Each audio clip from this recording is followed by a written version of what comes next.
Welcome once again to Cinemaholics, where we talk about the biggest and best films coming to theaters and streaming online.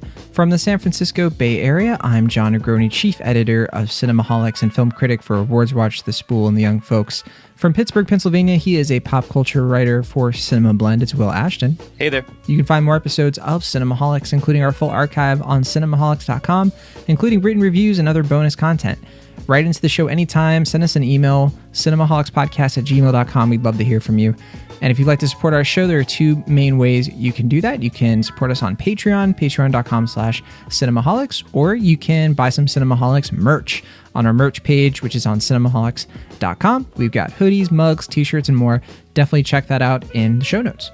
Well, Ashton, it has been an interesting couple of weeks. The vaccine is here. The two of us have been doing more activities. I feel like throughout the entirety of the pandemic, we were coping with the black hole of existentialism that is our lives by watching lots of movies. And I don't know about you, but I have been watching fewer movies slightly, and I've been doing more activities. And so just kind of checking in. How are you doing? How's life treating you in this vax summer? Yeah, I mean, I feel like this is the first week in probably over a year that I was actually out and about and doing things socially. I felt like a normie for once. It was just like, oh, I have to watch these movies, and I can barely get to them because I just am out doing things, which isn't the worst problem to have, certainly, but It does prevent me from covering the movies that we like to discuss. Unfortunately, I didn't get a chance to see Undying, if that's how you pronounce it. Yeah. We were both kind of thinking we wanted to watch it, and yeah, same deal here. Just got caught up in other things, and I had the thought, and I was like, you know what? I want to kind of enjoy this, take a little bit of a break. Sure, yeah, because I mean, we spent the past year pretty much covering everything we could, so it's kind of nice just be like, yeah, let's just live life. Let's see what's on the other side of the door. Let's go explore things again. So, like I said, not the worst problem in the world to have, but unfortunately that means we're only covering a handful of films for this week at least. That's right, but I am confident that the movies we are covering are going to be interesting to you, the listeners. And one of those films that we covered this past week was through our Extra Milestone. If you don't know already, Extra Milestone is a spin-off podcast that we do with Julia Tatey. And this week we celebrated the film anniversary of O Hazard Balthazar, a Robert Bresson movie. I always say Robert Bresson, and I have to Robert Bresson. As the listeners know, my French could be improved 100,000,000%. But yeah, so that film anniversary covers, so that movie came out in 1966. So 55 years since its release. It is a classic film. And Julia and I had just watched it for the very first time ourselves. And I don't think you said you've seen it, Will. I think I asked you, and you said you hadn't checked out O Hazard Balthazar quite yet. I have not. I know you've been pretty hyped to get this one off of your watch list, but It's been on mine for at least a little bit. Like I remember hearing about it, I think in college and some film courses, but I haven't had a chance to see it. Do you know where it's streaming? Is it just streaming anywhere? Yeah, it's streaming in the Criterion channel. I know it got a little bit of renewed interest too because it was on Mubi a while back. I think it's off at this point. Good deal. It's a fantastic movie, I was watching it, and I'm not the biggest Bresson film expert in terms of his filmography. I've only seen a few other of his films. Of course, though, he is a true legend, and we had a great conversation on the Milestone, talked a bit about Bresson's work, what makes him such an idiosyncratic filmmaker, why his films influence people, and why his films can be kind of frustrating. So if you're interested in just a small dose of a little bit of film school with me and Julia, that is what you can expect in our latest Extra Milestone. It's a really good one. And we're still working on what our Extra Milestone is going to be for the month of June. Lots of choices, but we'll get that pick out to the listeners pretty soon so you can catch up with us on the latest film anniversaries. Also, one thing I did manage to watch this past week, a couple things actually. There was Bo Burnham's new comedy special, Inside, which is on Netflix. Now, I'm not going to talk about it here because hoping to do a bonus episode for that special later this week. More details on that. Really hope we can make that happen, especially since we're not covering too many films this week on the show. But another thing I checked out was Mare of Easttown, which just completed its seventh and final episode. It's a miniseries on HBO Max, and it stars Kate Winslet. It is a mystery thriller drama. Will, I know, Mare of Easttown has been very buzzy as a show. It's a Craig Zobel series, the guy who did The Hunt. Sure. I had been hearing great things, and so I checked it out. Have you been hearing similarly good things from the people you trust? Generally, I've heard good things. I know some people weren't too crazy about it, but I proposed at one point about doing a mini episode about it, but unfortunately, I haven't had a chance to check out any of the show. But I know it's doing quite well on HBO Max. I think for the day that the finale went on there, it actually crashed the servers, which probably bodes well for how much people want to check that show out, considering how many high-profile things have been on HBO Max and didn't cause the same type of issues. So definitely one I want to check out at some point. Yeah, I always like when a series or something like this kind of comes out of nowhere and it kind of captures the zeitgeist a little bit, and it's not based on the typical fare. And in a way, it kind of is, because it's a crime drama. So these things definitely, it's kind of in the same zone as something like Big Little Lies, but I gotta say, I have noticed a few people a bit I don't see why people like this so much. The show takes place in Pennsylvania, but it's not over in your little corner of the Pittsburgh area. It's over by Philly. And what I like about the show a lot, though, because I'm from the East Coast, and so I've been to Pennsylvania many times, and I have noticed that the fine folks in PA have very different accents depending on where you go. And I could be totally off base because I've never really lived in Pennsylvania, but I was listening to Kate Winslet's accent in this, and I was like, my gosh, she really worked hard on that accent. And so little thing like that made the performance even better for me.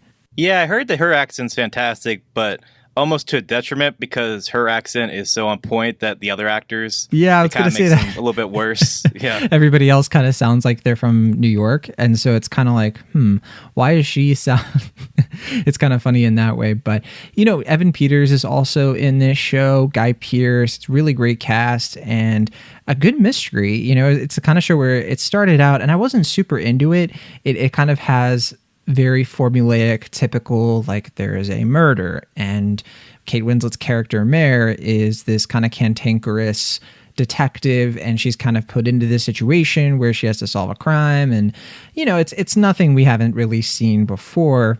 But where I think the show finds its real footing is in the development of this small town of Easttown, where everybody knows each other, and they find interesting and playful ways of playing up how Mare, the character, the central character of the story, the heart of the story, how she has to be a detective in a town where everybody knows her, where she can't really get away with doing anything without the whole town spreading word about it, where a suspect might be somebody she's known since she was a little kid. It's little things like that make this entire world feel very lived in. And I think this show really gets by on the strength of its characters. Its characters are so wonderful, really well written. They're really great twists and turns. So the mystery crime portion of it is really good too. I know that some people might watch it and they might not love all of the subject matter. They might not love all of its messaging and things like that. But I found it, even though it's not the most grip-worthy sort of content, I don't think the story itself is all that unique or special. I kind of fell for Mare here, and I think that it is a wonderful watch, really strong premise, and I was pretty satisfied by the very end of it. Long episodes though, so it's a bit of a commitment. And I just want to say too, I really enjoyed Andre Rice in this. She plays Kate Winslet's daughter. We've seen her in the Spider-Man movies, The Nice Guys, things like that. Always great to see her continuing to make a name for herself. Also, David Denman in a performance that was a little stronger than I think we've seen him in a little kind of recently. I kind of liked him in this as well. And yeah, I'll just leave it there. I think that Mare of Easttown, I don't know if it's going to reach the hype that other people are giving it. I don't think it's the greatest thing ever or anything like that, but I can see why people were so hooked on it, because I certainly had to keep watching. I wanted to know what was going to happen in the last episode. I can see why the service crashed. People didn't want to get spoiled, and so I will not spoil anything for any of you. Definitely check it out if it's already on your radar. I think you'll probably be pleased. With that, that's everything that we're going to capture. Did you have anything to add, though, before we get into our featured review? No, but I did have one question about Mare of Easttown, and you might have addressed it, and I might have missed it. But how Sure. is my man Guy Pearce? I always got to know about how Pearce is. He's one of my favorite actors. It's hard to talk about because it's a very spoilery show, right? And I know when you Okay. cast Guy Pearce, there are always like expectations, and they're either going to be subverted or they're going to kind of go the way you think. And I don't want to lead anybody in any direction, right? That's the whole point of the show. But in a very general sense, Guy Pearce is cool. I don't Nice. think he's very Hell yeah. important to this in terms of Okay. like he's not in it a ton. But when he's there, Oh. I think it works. And yeah, I don't want you to be disappointed if you do check it out and you're expecting the Guy Pearce show. That is not the case. But for me, I didn't really mind because I loved the other characters so much. A lot of other actors in here that I didn't recognize that I barely thought about, some of the other talent that they had gotten for this who kind of come and go into the show. So. Yeah, but I think wasn't that sort of a selling point of the show because Kate Winslet and Guy Pearce initially were on was it Mildred Pierce together, and they like both won Emmys for it like a few years back. So this is like their like sort of reunion thing, if I can recall correctly. Honestly, it that didn't even register for me, and it's one of it's like trivia, right? It's not really, if that was the way they wanted to market the show, that's not why I was initially interested in it. I mean, I'm always happy to see Guy Pearce, but I honestly, to tell you the truth, I didn't even know he was in the show until he showed up, and I was like, oh hey, All right. it's Guy Pearce. See, I was the opposite. My Guy Pearce radar went off, and I was like, he's on the horizon. What's going on? And then I found you out have the about Mare of Google Easttown. alert, Yeah. So A little antenna came out of my head and started spinning, and I was like, "What's he doing? What's the next project for him?" So I definitely want to check it out, but especially for him. So I'll keep you posted whenever I do see it. yeah, if you do, yeah, I want to hear what you have to say about the show. I'm sure as always, you'll have a very interesting Will Ashton opinion. And speaking of which, I want to get your big opinion on our featured review of the week, the big movie of the week that unseated A Quiet Place Part 2 at the box office, doing really good box office itself, and that is The Conjuring, The Devil Made Me Do It.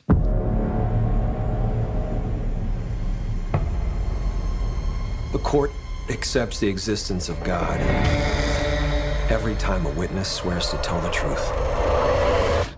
I think it's about time they accept the existence of the devil. You okay there? Jesus. I think I hurt someone. In 1981, Arnie Johnson pled not guilty. We think this family was cursed. By reason of demonic possession. I am not going before a grand jury and saying he was possessed by demons. Whatever happened that day, that was not Arnie.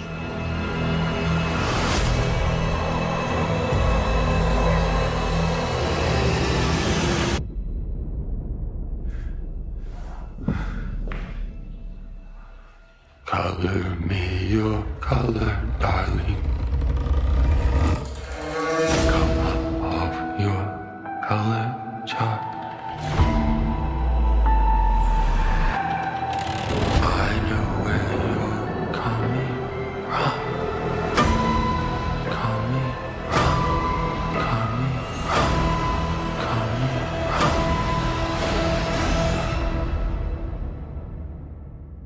I know who you are.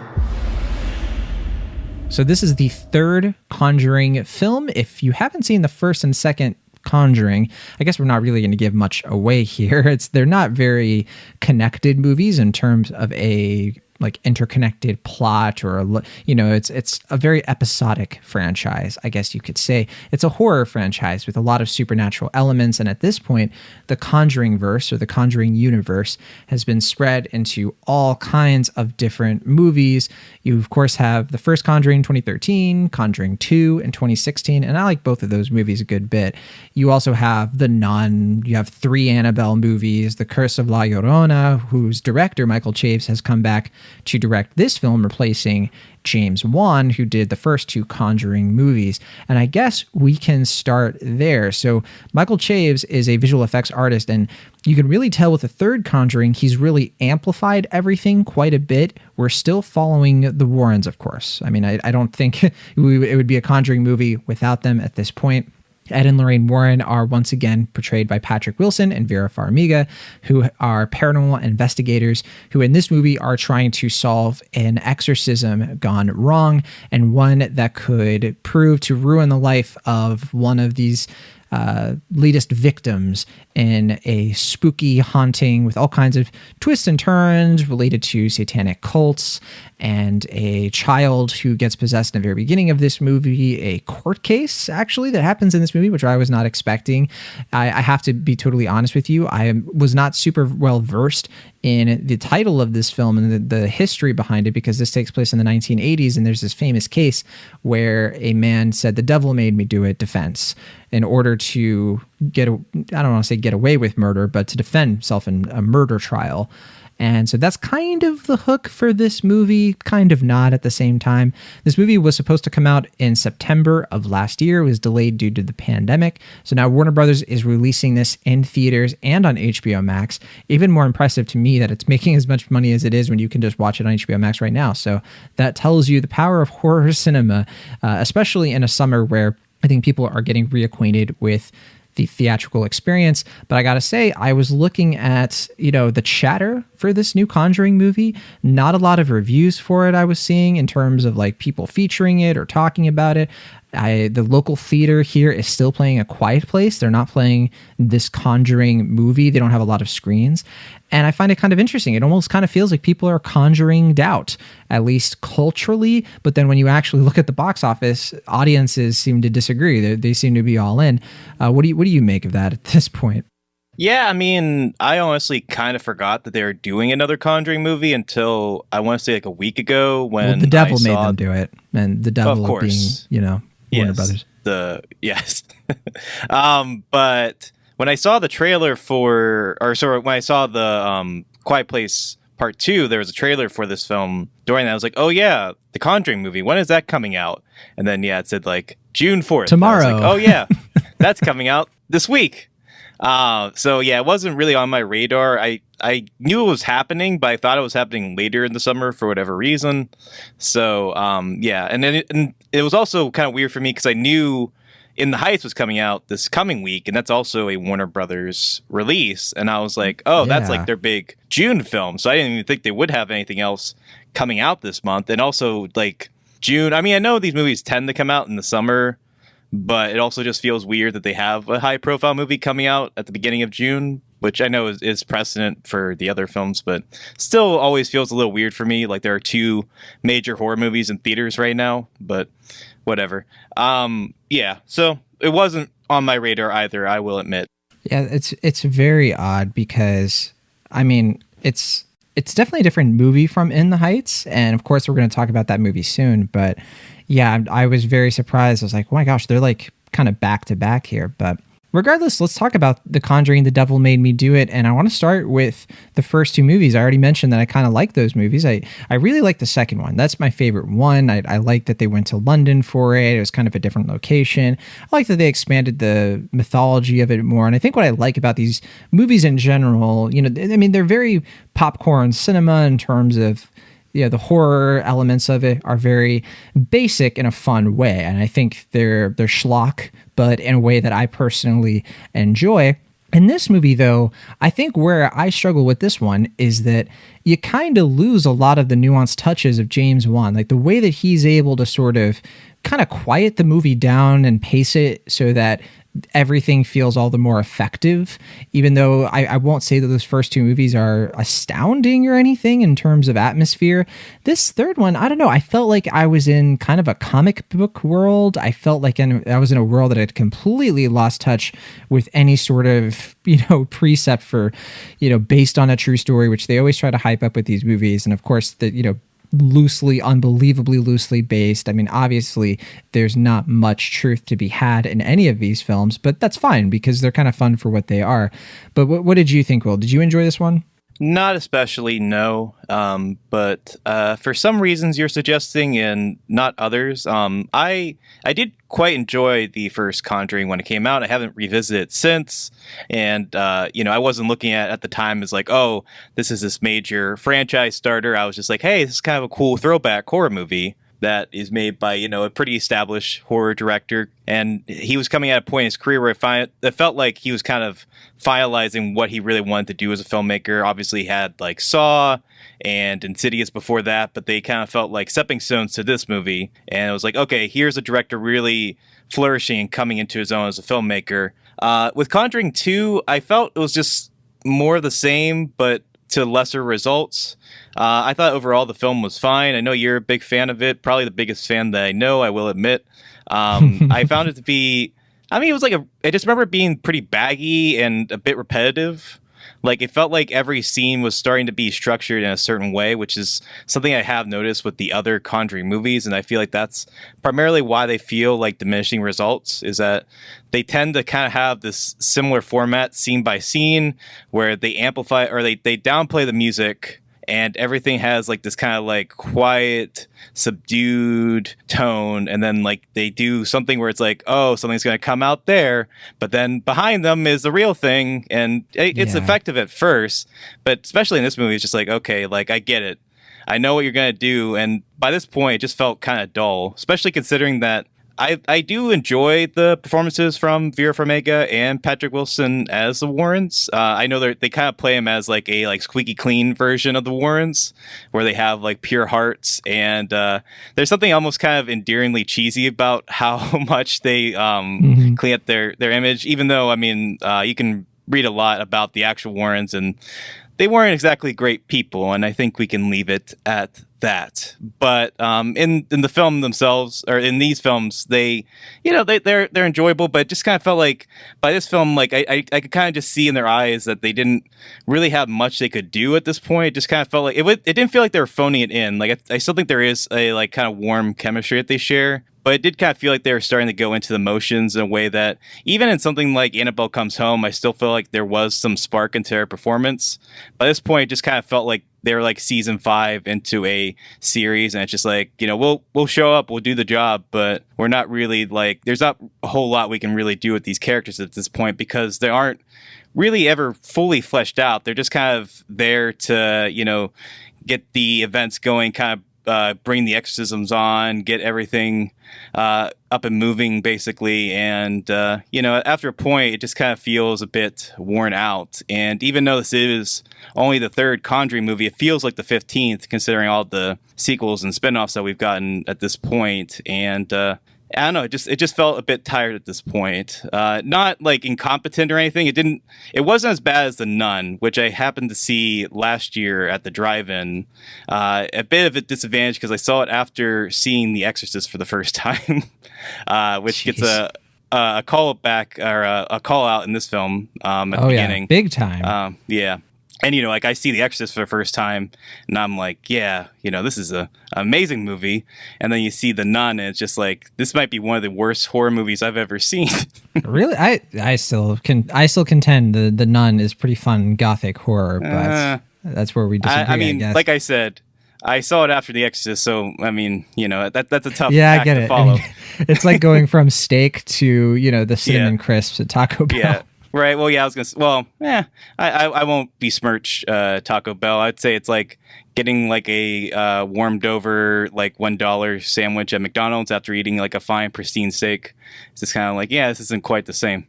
But similarly, I was pretty drunk when I watched The Nun. So, and sure. I was drunk at McDonald's so there you go. All right. I wish I was drunk watching The Nun, but I saw the drive-in, so that would not be legally advised. Yeah. Good call. Unfortunately, I had to watch it dead sober, and that was not the call. I think this is somewhere in the middle. Like, I don't think it's as bad as that film or the first Annabelle, but it just doesn't have the flair or pop of the first Conjuring movie, or even to some extent the second one. It just kind of feels like this is over and done with at this point. And I will agree with you that I think when it is at its schlockiest, it is at its best, just in terms of like actually having a little bit of juice in its system. But it just doesn't really have a lot of build up to those moments. It just kind of feels like all of a sudden we're in like crazy mode, and I can admire that to some extent because it keeps things a little bit exciting, but it also just feels a bit haphazard, and how the movie sort of shifts tones and style halfway through. In a way that I found myself disappointed, because I really liked the aspect of doing a court case around this. Like, I felt like that was an interesting idea. Like, they could do something like maybe the Warrens have like a crisis of faith. Yeah, but they abandon it. Right, and it just they completely leave that premise alone. But just like that was like what appealed me to. I was just like, if you're gonna do another Conjuring movie, like, yeah, if you put them on trial, because these movies are better when they're a little bit more contained and they're kind of like based in one location and stuff. And I was like, if it's a court drama, yeah, that's an interesting idea. But alas, they decided to make it a run-of-the-mill studio horror movie, and I would say not for the better. Yeah, they played it safe, because I think they were thinking like, well, no one wants to watch a courtroom drama, and that's probably true. Like they could have very easily made this not work, if they had done too much of the courtroom stuff, and then it would have been really boring. It was like, well, this isn't what I came here for. But then they played it too safe in the other direction, where they introduced that idea, but then they go off on this wild goose chase, this really uninteresting set of intrigue where most people are going to call all the twists and everything. And I have to say, I mean, you kind of mentioned it doesn't have the flair and pop of the first movie, but to me, it almost had it had too much. It was too much. It was just like every 5 minutes we had to have another big set piece. And I think the big issue with this movie is that I care about the Warrens, and in this movie, and in the movies, not the real people. And this version of them, like, I come to these movies because I like them. I think their marriage, and I like that they are sort of these people who, are just trying. They put themselves in danger for the sake of others, and they're kind of lionized by these movies. And I like the idea, and I mentioned this in my review for Awards Watch, because I kind of mentioned how the same thing you're saying about how just the formula here is way too thick. It's just like, oh my goodness, like, please shake things up a little bit. It's falling back on these rituals that has so much diminishing returns. And I think a great avenue for this movie would have been to analyze the Warrens on more of a spectrum of than just like, it's good versus evil. It's like the big matchup. Can they defeat this latest villain? And that's why I kind of said it feels like a comic book world, where they're like these supernatural superheroes instead of being more complicated, interesting characters. And the other problem is that like the other characters are just not interesting. So like, you really only have the Warrens to latch onto. I did kind of like John Noble in this movie. He's not in it enough though. He kind of gets like the small bit role, couple like literally like 2 scenes. And so I didn't find that to be all impressive. And yeah, I just have to say, I think that there is room here for a movie here to analyze and evaluate the Warrens and maybe challenge the way that they view good and evil, and make a horror movie about, some of the cliches of horror. But that's just not what this is. It's just sort of a very loud, mostly dumb kind of retread with a very, very uninteresting set. Like, at this point, I think that with each movie, right, they introduce like a new character to have a spinoff. And I personally think that this movie just felt like a vehicle to introduce the Disciples of Ram, which is like the new big spooky thing. We're probably going to see 2 or 3 movies about them, or you know what I'm saying? And maybe like a character like John Noble, because we find out he's kind of like connected. He's like a retired priest. He's kind of connected to bringing them down, because we learned very early on in this movie. And so I could totally see them like bringing him back, right? And like, I don't know. I see the formula. I see the like, okay, you're doing this here again. And so I got to say, as much as I find the movie itself schlocky, in ways that will certainly satisfy like hardcore fans, they're going to come out and watch this and get what they want for the most part. I just don't see anything truly valuable beyond just kind of like a short-term dopamine dose. Yeah, because I just saw this only a few hours ago, and I already feel like it is escaping my mind at this point. Just because, like, as you were suggesting, there's not a whole lot to latch onto. It just feels like another installment in this franchise, and I agree with you. I think the only performance that really stood out to me was John Noble's, just because there was a sort of gravitas to his side character that did feel a little bit interesting, or had some intrigue to it that felt you can't help more, it. Like the gravitas is just like, it like escapes him, So even in a movie like this. Yeah. So, I mean, if they do a spinoff with him, whatever. I don't know. I guess I'll see it. We'll see you all on Cinemaholics and talk about it. I want a spin-off of that large naked zombie guy, because he was easily my favorite character, just for the absurdity of him coming, because he comes back more than once. I won't give away how, but I'm just That's like, true. I just love that the movie is so adamant about making this guy a thing, and I'm like, give him a spin-off. Naked zombie Sure. man, the next installment in the Conjuring universe. The what is it? The CU, I guess.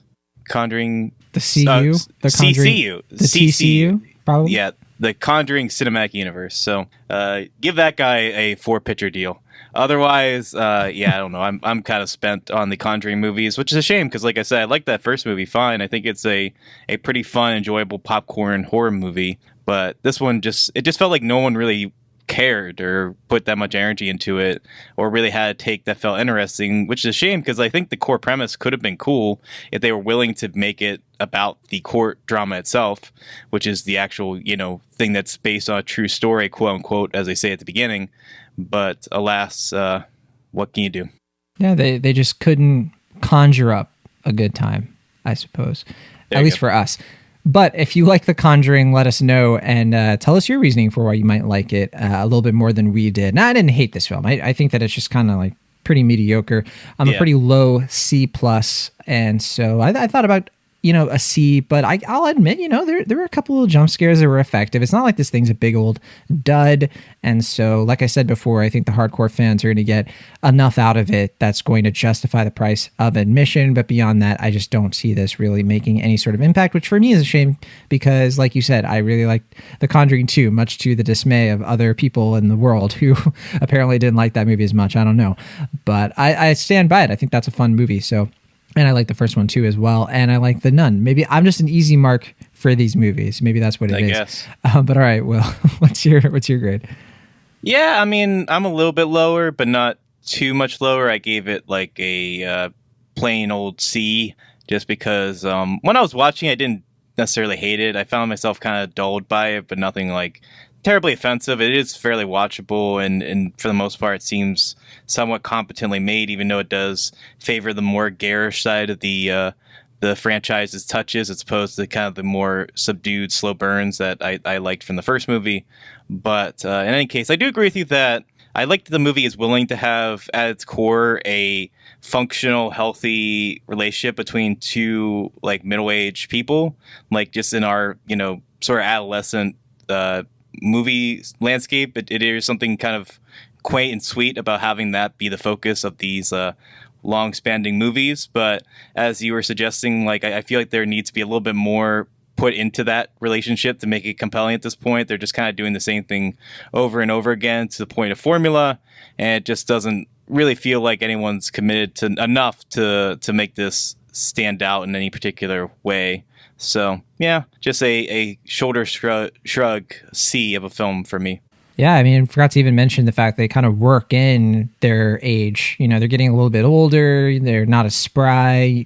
We see like throughout the movie that Ed Warren, his health is kind of deteriorating for reasons that you see pretty early in the movie. And I think that, yeah, to what you're saying, it works because like it kind of ramps up the tension a little bit because you're like, oh gosh, they aren't what they used to be. Like they're kind of getting older. That's kind of factoring into the plot. However, at one point the movie just completely abandons all of that, and then their limitations and age have no bearing whatsoever on the plot at some point. But whatever, can't get into that because it would kind of give away certain aspects of the third act.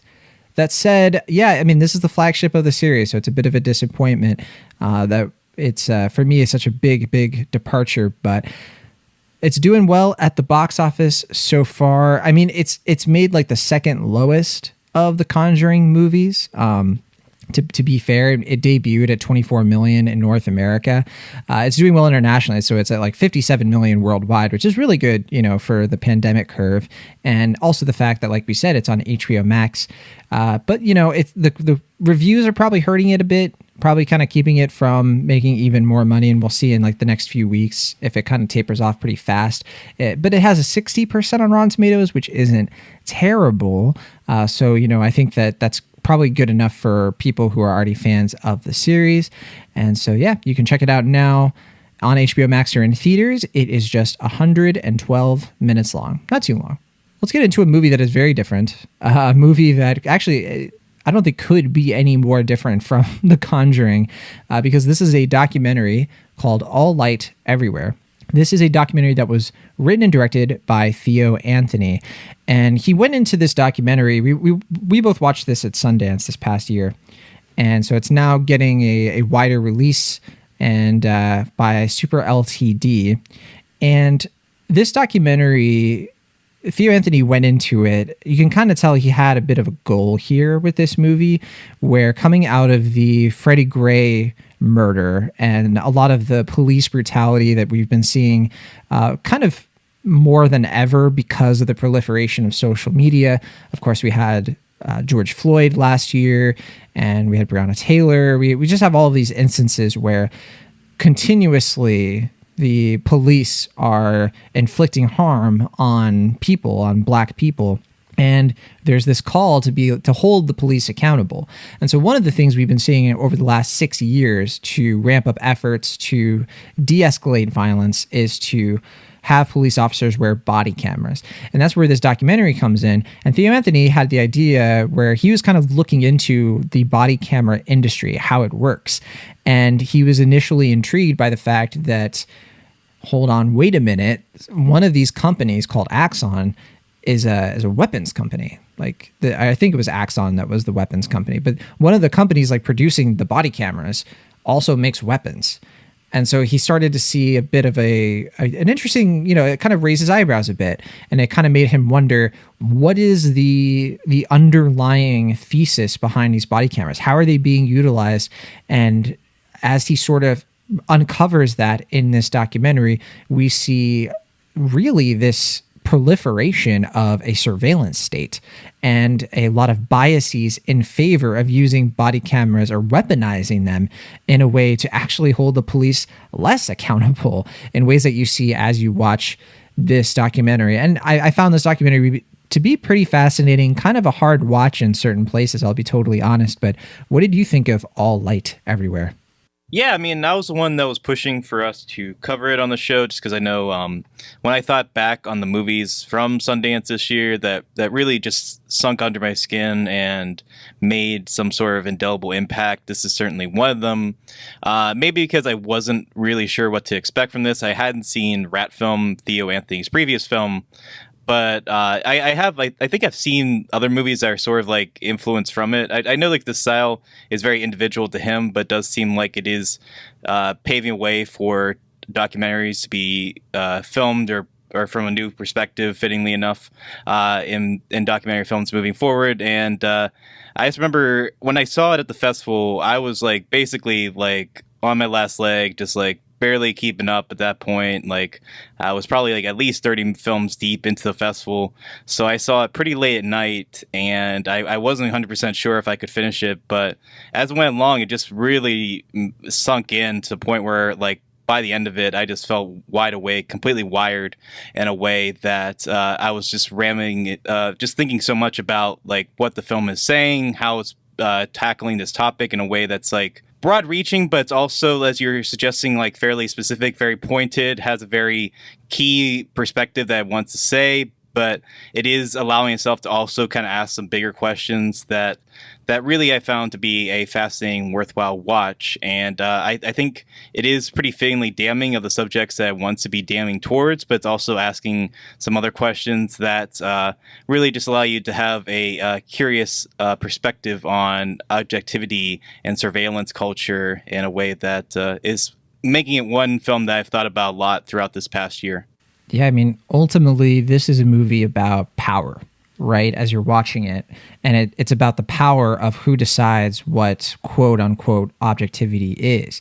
And that's the thing I do like about it. It is something that has stuck with me a bit more than I personally anticipated because like you, I watched this, at the tail end of Sundance, and I was exhausted. I especially like how the movie, this isn't like a Michael Moore kind of documentary where it's really aggressive in kind of trying to provoke a reaction out of you. And I'm not trying to talk any smack about Michael Moore or anything. He has his filmmaking style, he has his movies or whatever. To me, this one I think is valuable in a different way, where it's way more subtle about how it is, to what you're saying, kind of like lambasting these private surveillance companies. Like there's like this one, I think like the first, I think it's Axon as well. It's, forgive me, because it's been a little bit of time, so I don't remember a lot of the details, but I remember like just how totally like hypocritical like some of these companies are. Like we see them kind of talking about like, oh, you know, we designed this building so that we can see what everybody is doing at all times. We believe in transparency. Transparency is like super important to us. And then at the end of the tour, they're like, oh, but sorry, no, there's this blocked out area, you know, you can't, oh yeah, it's called the black box and you can't look into it. Nobody can see what's going on in there. And you're just as the viewer being like, okay, right. Yeah. And what I love about that scene too is that it's also like, it's doing something where it's just obviously showing like how he's trying to like perceive his own image, or like, you know, like just like he's constantly asking for feedback and like just like, oh, should I do it like this? Like coming in from an angle where it's like clear that he like wants to sell an image in a certain way.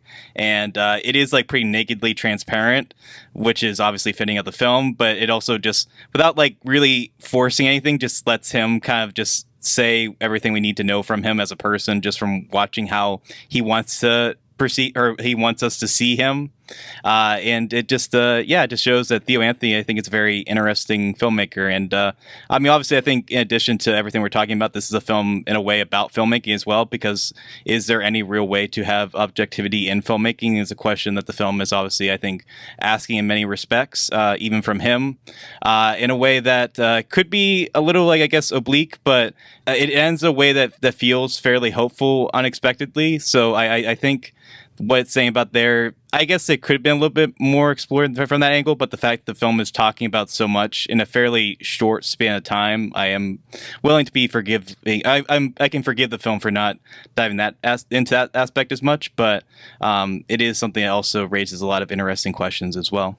I like this movie a lot when, you know, you can tell Anthony's trying to get his point across. And, you know, I like those sequences, those scenes. The movie kind of loses me when it gets a little bit too abstract and it starts to feel a bit like a dissertation. And it just, I don't know, it kind of buries itself in the weeds. I like this movie more when it's just sort of like evaluating the information, dense as it is, and sort of like bringing light to it. Like, for example, I think that he does a good job of like presenting their side of the argument of, well, why should body cameras be less sharp and enhanced in high definition? And they try to present this argument of like, well, you know, that's how the cop is seeing it. And so we want it to be objective, because if we showed you like a 360-degree angle, if we had like, you know, infrared and heightened details, it would be unfair, because then this stuff is used in evidence of court of like if the police acted wrongly, or if the police, the cop in particular, was unjustified in using violence.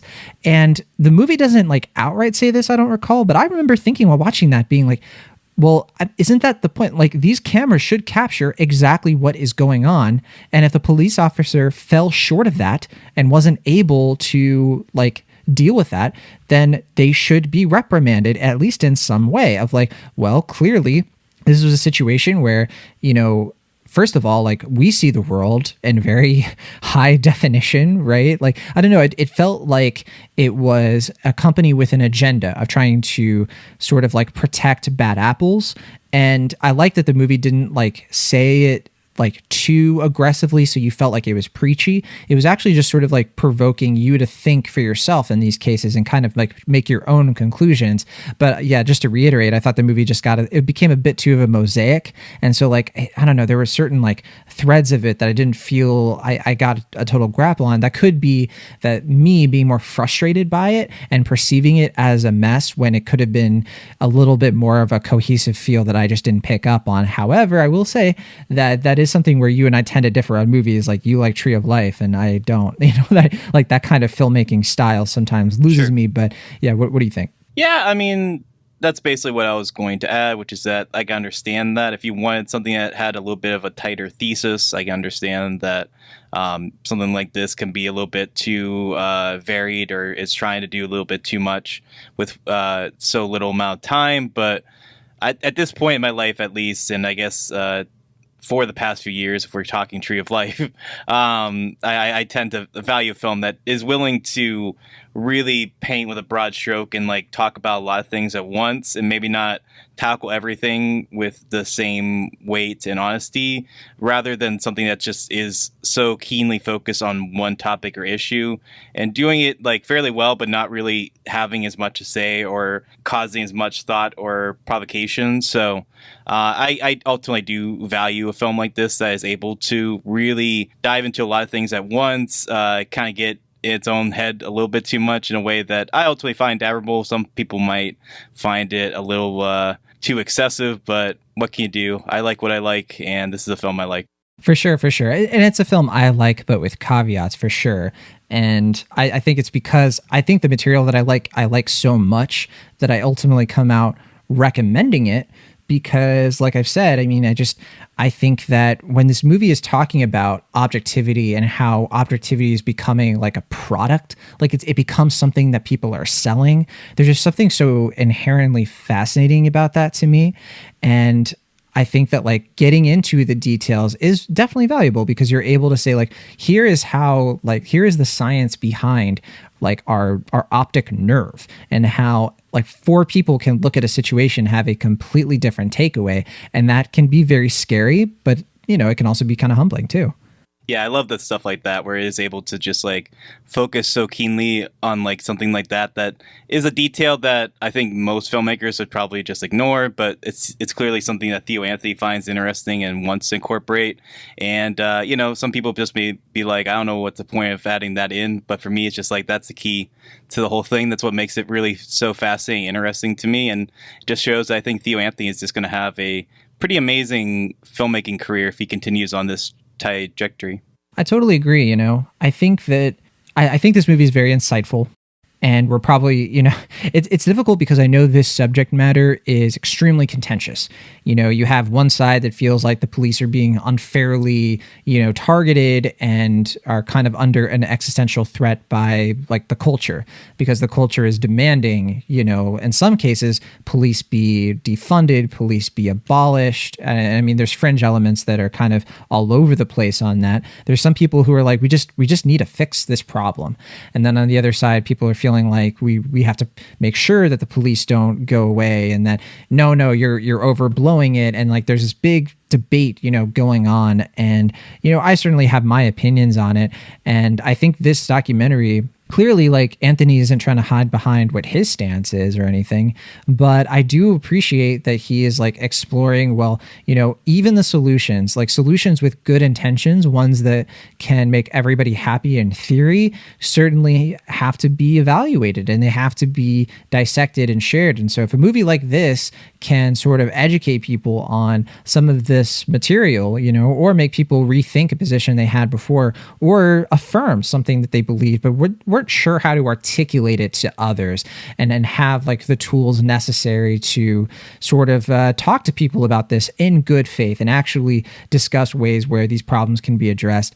Yeah, I think that this documentary can be very, very helpful in that sense. And so I hope people give it a chance and don't just sort of view it as a reactionary film. I do not think it is like that at all. I think it actually is pretty thoughtful and meticulous in a way that is as effective for what it is. So ultimately, I come down on a pretty high B-. I think it's worth a watch, but I do think it might be pretty frustrating for some people. And I wish that it was a bit tighter, as we've mentioned. But yeah, where do you land?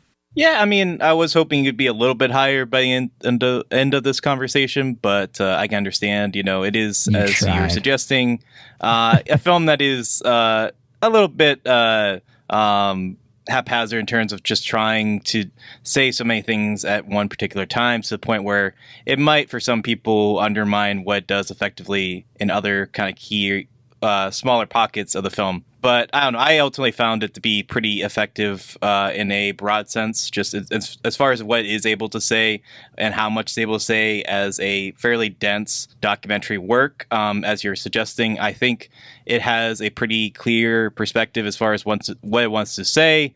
As the movie suggests, what is really objectivity? I mean, at this point, like, is there any sense of full, clear objectivity, but I think also the movie makes a lot of fine points as far as what it's trying to say about the police state in a way that I found pretty effective and damning, and I ultimately found it to be a pretty major work and one that stuck with me throughout the festival and the weeks to follow, I mean. So I'm going to give it a pretty warm A-.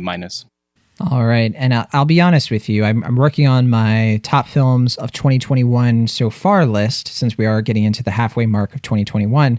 Can't believe that's the case. And I could genuinely see myself changing it to a B. I'm still kind of chewing on it. So, we'll see about that. And yeah, I'm glad you like it as much as you do. It's definitely, I think, a positive good in the world and one that's worth championing. It has a 95% on Rotten Tomatoes. The film is, as I mentioned before, being released by Super Ltd, which is under Neon, actually. I think it's one of their film divisions. You can check it out right now in select theaters, I believe. And so definitely check it out if you're interested. It is only 109 minutes long. And that's all we have for you this week on Cinemaholics. We'll be back later this week, hopefully with some bonus content. Hope you all enjoy the show. And don't forget to check us out on all of our social media channels, and all that's, of course, in the show notes. So definitely take a look.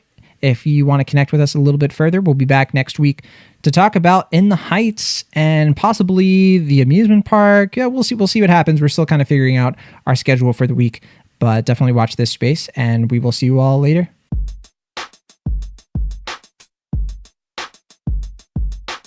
Thank you so much for listening to our show. Be sure to subscribe to Cinemaholics on your favorite podcast app of choice, or find us on YouTube. See you all next time.